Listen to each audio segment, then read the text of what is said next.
parler d'un sujet qui m'a été souvent demandé, mais qui n'est pas simple, qui est le sujet en fait de l'addiction. Qu'est-ce que c'est d'abord techniquement qu'une addiction en astrologie? Alors, j'allais dire dans la vie, vous le savez. En astrologie, qu'est-ce que c'est? C'est qu'il y a un point du thème qui, à un certain moment, en fait, devient son propre maître. C'est-à-dire que c'est comme une cellule, en fait, qui se reproduit elle-même et qui n'est plus dans l'harmonie, dans la convergence d'un corps, d'un tout. Bon. Alors, on voit très bien que ce mode de fonctionnement avec quelque chose qui tout à coup devient complètement autonome a à la fois un côté complètement fascinant puisqu'il y a une puissance en fait qui s'en dégage et en même temps un côté très déséquilibrant par rapport au tout puisque cette cellule qui se reproduit, cette planète qui se reproduit, cette addiction qui se développe a tendance en fait à prendre une place prépondérante dans le reste. On va dire, de la synthèse, de l'harmonie globale de l'existence, une place prépondérante, mais qui en même temps ne s'avoue pas, puisque cette place prépondérante n'est là en fait que comme une sorte de compensation ou de contrebalancement par rapport, j'allais dire, à un point faible qu'on sent, mais qu'on ne reconnaît pas. Alors, techniquement, l'addiction répond à deux sujets. Premièrement, en fait, une tension nerveuse ingérable à l'instant T, qui fait quoi? Qui fait que, au lieu de se dire qu'on va pouvoir faire face, qu'on va pouvoir déployer les choses, qu'on va pouvoir, en fait, j'allais dire, poser une réponse concrète à la question posée par l'existence, on évalue en fait qu'on n'a pas les forces ou qu'on n'a pas les moyens concrets. Donc ça c'est important parce qu'en fait il y a deux dimensions. Hein. Il y a la dimension psychologico-humaine où on se dit je ne suis pas capable, je ne suis pas la personne qui peut gérer cette situation. Ou bien, deuxième possibilité, je n'ai pas les moyens, je ne sais pas quoi faire, ou je n'ai pas les moyens en main me permettant de répondre à ça. Donc, au lieu de chercher à être ou de chercher à faire et à avoir des moyens différents, qu'est-ce qu'on fait en fait? On essaie une espèce de position, on va dire, asymptotique en fait, de la personnalité, c'est-à-dire que la personnalité doit grandir en puissance, pour devenir quoi? Capable en fait de répondre à cette situation de tension nerveuse. Donc, deuxième chose aussi qui est importante, c'est que cette situation, j'allais dire, de surenchère de la personnalité, on va dire de surenchère de blocage et de recherche de solutions dans l'augmentation de puissance de la personne, cette augmentation-là, en vérité, si vous voulez, survient quand on n'a pas idée du sens ou de la direction à donner. C'est-à-dire qu'il arrive quelque chose qui paraît injuste, qui paraît absurde, qui paraît insupportable ou insurmontable. Donc en fait, j'allais dire la production logique, la production de cohérence et de l'identité et de l'existence, parce qu'en fait nous, on est des humains, on a remarqué, on est des humains qui avons besoin de deux choses. On a besoin en fait de comprendre la cohérence de notre personnalité, quitte à l'étiqueter, quitte à dire ça je suis comme ci, je suis comme ça je veux ça, je ne veux pas ça j'ai changé dans tel sens, ça je maîtrise ça, bref, on cherche la cohérence de notre identité d'une part, donc ça, techniquement, astrologiquement, ça devrait être la cohérence en fait de toutes nos planètes ensemble, sauf que souvent on veut que nos planètes soient autres qu'elles soient, c'est-à-dire que par exemple vous avez un Jupiter en Scorpion 2 et vous voudriez un Jupiter en Bélier 8, bon voilà, c'est tout, mais globalement, si vous voulez, on cherche la cohérence de nous-mêmes et on cherche la cohérence de notre vie. Alors ça, c'est plus compliqué parce que, en général, en fait, on a un cadre très précis sur le sens que devrait avoir notre vie, c'est-à-dire qu'en fait, on attend que les choses se déroulent de manière à produire du sens. Sauf que cette production de sens ne peut venir que si les événements viennent en accord avec ce qu'on a prévu. C'est-à-dire que pour nous, le sens vient, en fait, si l'univers vient se mettre dans notre cadre. Et autrement, on a l'impression de quelque chose d'absurde avant d'anticiper ou d'imaginer qu'il peut y avoir une autre explication, un autre cadre explicatif en fait à ce qui nous arrive. Donc effectivement, l'astrologie, tous les moyens de développement personnel, un regard plus spirituel sur l'existence ou une prise de distance par rapport à ce qui nous arrive ou la vie de votre voisin sur votre vie peut vous permettre en fait de voir les choses différemment et donc de comprendre que la logique de sens qui était celle que vous donniez en fait a priori à votre existence n'est pas forcément mauvaise, mais n'est pas la seule possible. Et que donc, en tout cas, l'univers vous propose une autre version de sens. Bon, donc, tension nerveuse ingérable, sentiment d'absence de sens et de direction à l'instant T. Donc ça, si vous voulez, ce sont, on va dire, les deux situations où l'addiction peut se mettre en place. elle a un rôle positif, en tout cas un ressenti positif immédiat, c'est qu'elle donne en fait le sentiment d'une supériorité, une sensation en fait de supériorité au natif, comme s'il avait découvert en fait un super pouvoir, c'est-à-dire qu'il est capable, si vous voulez, non pas d'affronter la situation, non pas de donner un sens, une cohérence ni à son identité, ni aux événements, mais il est capable, on va dire, de ne pas s'effondrer avec de l'aide. Donc en fait, dans un premier temps, j'ai envie de dire, l'addiction, c'est une recherche de puissance pour normalement redonner une cohérence. Donc c'est ça qui est intéressant, si vous voulez, avec j'allais dire, le début des addictions, c'est que au début, en fait, il y a une logique, si vous voulez, qui essaye bel et bien, on va dire, de reprendre la main, à la fois sur son identité et sur le sens à donner. Bon, astrologiquement parlant, on est dans le royaume des lunes. C'est-à-dire qu'on est dans le royaume des ressentis, des émotions, des choses qui sont terriblement changeantes. Si vous voulez, la grosse différence globalement entre le soleil et la lune, donc le soleil c'est l'identité, le soleil si vous voulez c'est ce qui permet la croissance notamment de la végétation, de la nature, etc. Alors vous allez me dire la lune joue son rôle, oui certes, mais c'est pas tout à fait le même, c'est-à-dire que la lune en fait reflète seulement la lumière du soleil.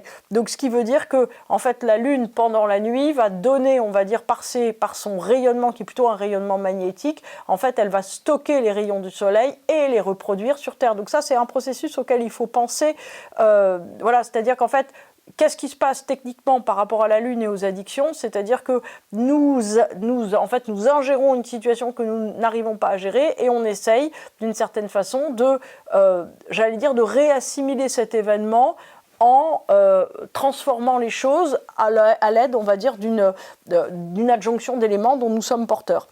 Donc normalement les lunes, comme je vous le rappelle, sont là pour nous aider à assimiler le nouveau et à nous empêcher de trop nous angoisser. En fait, le principe des lunes, c'est qu'elles n'aiment pas beaucoup faire face à l'inconnu. Elles transforment systématiquement l'inconnu en connu, de manière, si vous voulez, à pouvoir se dire, en fait, si c'est connu, j'ai pas de raison d'avoir peur, donc je suis capable de gérer, je suis capable d'aller de l'avant.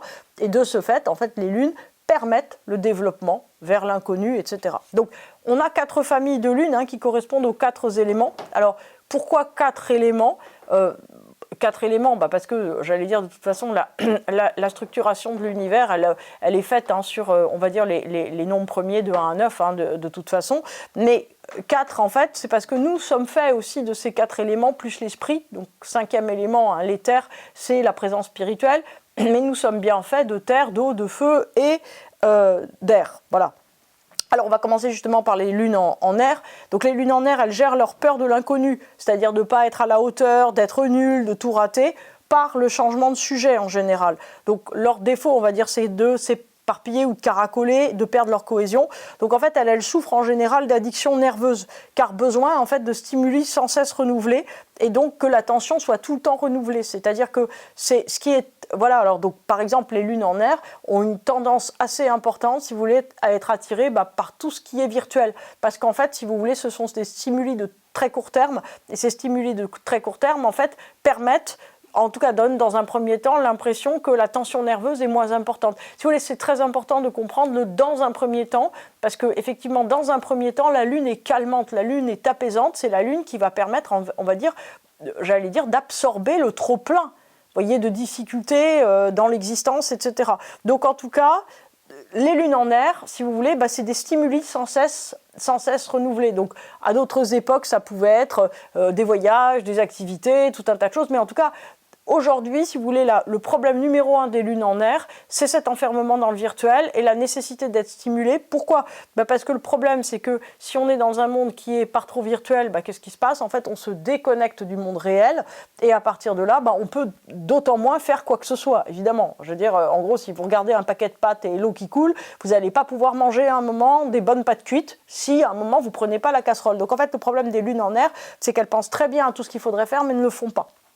Deuxième type de lune, les lunes en terre. Donc les lunes en terre, elles ont tout le temps peur en fait d'être prises en défaut, elles ont tout le temps peur des reproches, elles ont tout le temps peur de ne pas faire assez, elles sont beaucoup dans le faire. Donc ce sont des addictions en général d'hypermaîtrise ou de se retourner contre soi. C'est-à-dire qu'il y a une volonté des lunes en terre, en fait, de pouvoir maîtriser notamment la sphère du corps. Donc la sphère du corps, ça peut être médicamenteux, ça peut être des drogues, ça peut être des addictions aussi, j'allais dire à l'alcool ou autre, mais ou au fait de ne pas manger ou de trop manger ou de dormir ou de pas dormir. Enfin voilà, c'est-à-dire que les lunes en terre ont tendance d'une certaine façon à constamment j'allais dire, chercher la maîtrise d'elle-même. Donc ça peut être aussi le fait de sortir énormément d'éléments pour se retrouver en maîtrise, par exemple de tous les liens affectifs, en maîtrise des choses, c'est-à-dire qu'il y a une tendance de toute façon à ne pas vouloir interagir avec le monde extérieur et à se sentir en pleine énergie constamment. Donc comment on fait pour trouver cette pleine énergie? Quelquefois ça peut être un petit peu difficile. Bon. Les lunes en eau, elles ont une tendance en fait au débordement émotionnel, elles se sentent rejetées, elles se sentent mal aimées. Donc elles cherchent en fait dans les addictions typiquement la perte de conscience. C'est-à-dire que tout ce qui va diluer la conscience et donc la souffrance sera recherché par les lunes en eau. Les lunes en eau en fait sont le prototype des lunes. C'est-à-dire que les lunes en eau, elles sont connues en fait pour l'émotionnel. Donc en général, quand on dit j'ai une lune en terre, on va dire oui, tu as un émotionnel fort. Non, en fait, ce sont les lunes en eau qui ont un émotionnel fort et rien qu'elles. Et donc elles, si vous voulez, elles sont particulièrement attirées par la perte de conscience. En général, les pertes de conscience vont venir, j'allais dire, plutôt avec des substances extérieures. Le problème, évidemment, c'est que pour toutes les addictions, si vous voulez, il y a une espèce de dilution globale de la capacité à faire face aux choses. Et en vérité, si vous voulez, le sentiment de supériorité, à un certain moment, c'est, j'allais dire, comme le tuteur d'un petit arbre. C'est-à-dire qu'au début, effectivement, on se dit « ma chère bouteille de whisky, ça va m'aider à tenir ». Et puis à un certain moment, qui est le chef? C'est la bouteille de whisky. Alors c'est le principe, en fait, d'une addiction, si vous voulez, c'est qu'à un moment, c'est plus vous le chef, c'est la substance extérieure qui est le chef. Donc, quand en fait vous dites voilà, ça je bascule là-dedans, je bascule dans telle chose, qu'est-ce que ça veut dire? Ça veut dire qu'en fait vous perdez la direction, c'est-à-dire que c'est plus vous qui dirigez de quoi le chariot de votre existence, c'est cette activité, cette manière de faire qui dirige. Alors, on peut être dirigé, on peut tout à fait imaginer par exemple des lunes en feu. Donc les lunes en feu ont fini, elles ont besoin de se sentir un rôle, une prise. Si elles ne peuvent pas reprendre le lead, en fait, elles ne se sentent plus rien. C'est-à-dire que ce qui rend fou les lunes en feu, en fait, c'est de ne pas commander. Donc les addictions, en fait, sont de l'ordre de la surenchère constamment. Donc la lune en feu, de toute façon, elle va avoir besoin, en fait, de se sentir en position, si vous voulez, de donner du sens aux choses. Et en fait, si elle ne peut pas donner du sens parce qu'elle ne sait pas où elle va ou c'est pas elle qui commande, ça ne va pas. Donc les addictions, là c'est plutôt, j'allais dire, des addictions, voilà, je sais pas moi, à l'activité, à vouloir créer quelque chose absolument, à vouloir contrôler les autres, etc., etc. Donc il peut y avoir tout un tas, on va dire, de comportements à la fois j'allais dire, de volonté d'être très important, puis volonté de se retirer, ou volonté, si vous voulez, en gros, de prendre le lead. Si vous voulez, il y a une exigence dans la lune en feu qui va être très forte et qui peut être aussi, comme dans les lunes en terre, quelque chose d'addictif, c'est-à-dire une volonté, si vous voulez, d'avoir une énergie qui n'arrête pas, une énergie, si vous voulez, qui permette en fait de tout faire sans choisir quoi que ce soit, etc., etc. Donc, en fait, si vous voulez, ce qu'il faut arriver à comprendre, c'est que quand en fait vous assimilez du nouveau, vous faites avec votre lune. C'est-à-dire que comment une lune en air va assimiler du nouveau? En fourmillant d'idées. Comment une lune en terre va assimiler du nouveau? En faisant. Comment une lune en eau va assimiler du nouveau? Par l'émotionnel. Comment une lune en feu va assimiler du nouveau? Par le fait de prendre le lead. Donc en fait, la différence entre l'addiction et la nature lunaire qui est absolument essentielle en fait au fonctionnement du soleil, donc l'émotion, elle est absolument, on va dire, la sphère émotionnelle globale, si vous voulez, c'est ça qui nous permet d'assimiler le nouveau sans penser en fait que c'est quelque chose de dangereux ou d'angoissant ou d'impactant, etc. C'est ça qui va nous permettre en fait de trouver notre place dans notre existence. Donc, on est obligé de faire, si vous voulez, avec la Lune.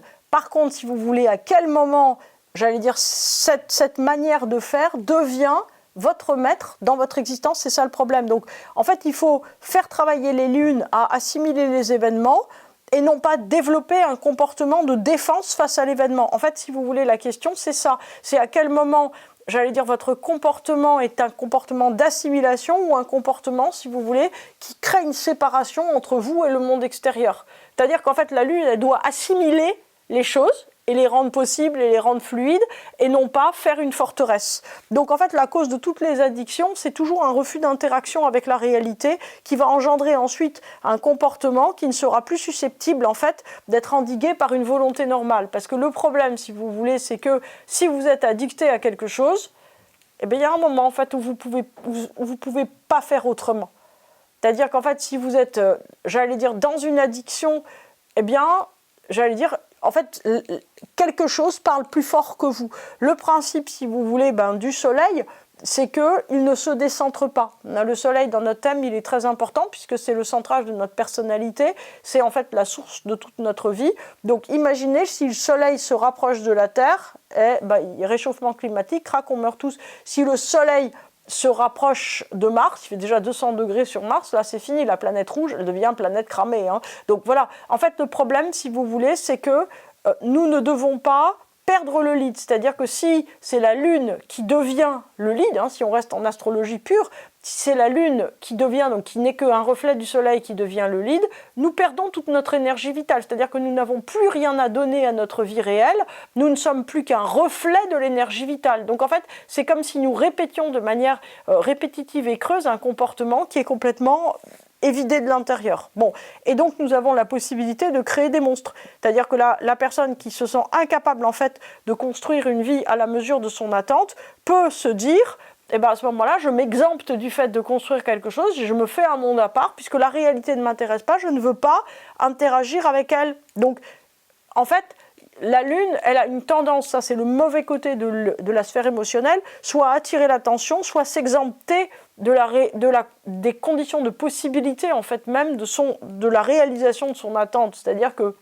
si vous voulez faire quelque chose et que vous vous dites « mais j'aurais voulu faire quelque chose, mais voilà, mes parents n'ont pas voulu, mes éducateurs n'ont pas voulu, mes professeurs ont été méchants, mes voisins, mes amis, la sphère alimentaire, je n'ai pas pu faire ce que je voulais. » Et voilà. Donc en fait, si vous voulez, à un certain moment, si vous êtes vraiment, j'allais dire, centré sur votre soleil et pas sur votre lune, c'est-à-dire sur le présent et pas sur le passé, on peut le dire comme ça aussi, vous n'aurez aucune limite dans le fait de faire, sauf que vous devrez peut-être à un certain moment quitter la forme que vous aviez anticipée. Par exemple, Nithya ne sera pas danseuse étoile, c'est clair.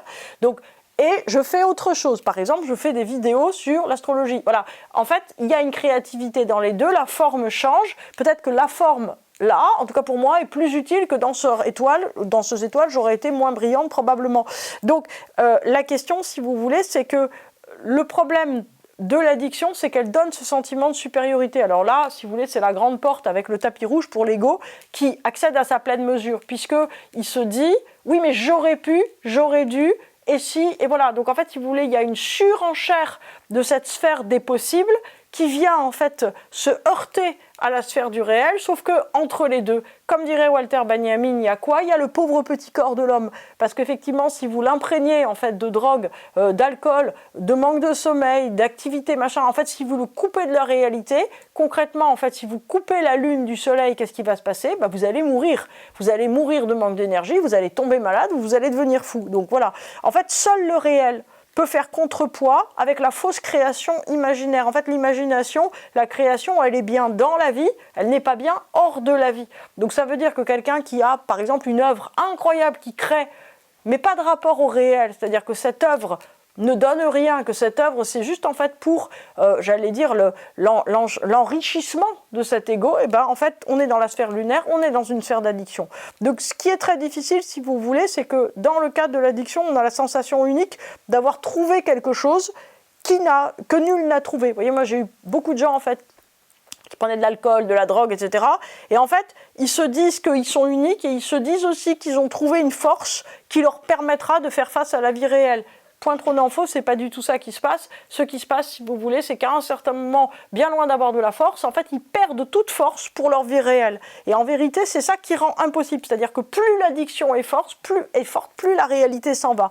Donc, la seule manière, en fait, de savoir si votre trouvaille, est unique ou positive, c'est de savoir, d'une certaine façon, si ça vous permet de rejoindre le monde réel, si vous trouvez des gens, s'il y a une interaction, s'il y a un partage, si en fait cette espèce de création vous ramène dans le monde et vous permet d'affronter réellement les difficultés de votre vie et de les résoudre, pas juste de les affronter, mais de faire qu'à un moment elles s'arrêtent ou pas. Donc je pense en fait, pour avoir accompagné beaucoup de gens qui n'avaient pas envie de venir me voir parce qu'ils avaient été envoyés par d'autres membres de leur famille qui les trouvaient addictés, c'est très compliqué d'avoir une vision de soi-même, j'allais dire là-dessus, est-ce qu'on a un problème, est-ce qu'on l'a pas, etc.